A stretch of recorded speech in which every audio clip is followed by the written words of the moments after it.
মালদহের বামনগোলা ব্লকে বন্যা কবলিত এলাকা রবিবার পরিদর্শনে এলেন উত্তর মালদার সাংসদ খগেন মুর্মু। বামনগোলা ব্লকের গোবিন্দপুর, মহেশপুর পঞ্চায়েত, চাঁদপুর গ্রাম পঞ্চায়েতের নারায়ণপুর এবং সোনঘাট সহ ছোট পাথারের বিভিন্ন জায়গা পরিদর্শন করলেন তিনি। বিস্তীর্ণ এলাকা জলমগ্ন হওয়ায় পিচের রাস্তা ভেঙে চুরে শেষ হয়ে গিয়েছে, সেই সব জায়গাও পরিদর্শন করেন। বন্যা পীড়িত মানুষদের প্রয়োজনীয় সাহায্যের আশ্বাস দেন সাংসদ। সেই সঙ্গে বন্যা পরিস্থিতি নিয়ে জেলা শাসকের সঙ্গে বৈঠক করবার কথাও জানালেন সাংসদ।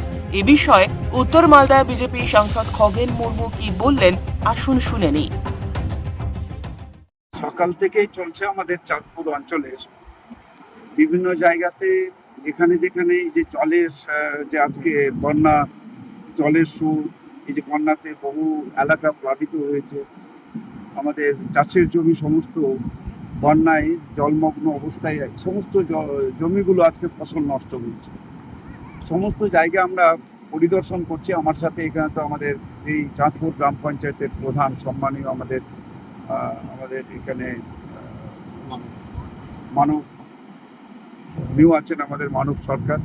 এছাড়া আমাদের পঞ্চায়েতের সমস্ত কার্যকর্তা, এই এলাকার যারা আমাদের তারাও রয়েছেন, গ্রাম পঞ্চায়েত, পঞ্চায়েত সমিতির সদস্য যারা, তারাও সঙ্গে থেকেছেন। তা আমার সবচাইতে যে একটা কষ্ট হচ্ছে যে এই যে এত বড় একটা এলাকা, কয়েকশো হেক্টর জমি পুরোপুরিভাবে আজকে জলের তলায় চলে গেছে। এই জমিতে সমস্ত ধান লাগানো ছিল। এই যে আমরা যেখানে দাঁড়িয়ে আছি, অ্যাকচুয়ালি আমরা এখানে এই বর্তনী এবং ছোট পাতাড়ির মাঝামাঝি এমন জায়গাতে এই যে ভাঙা, যেটা ভেঙে গেছে।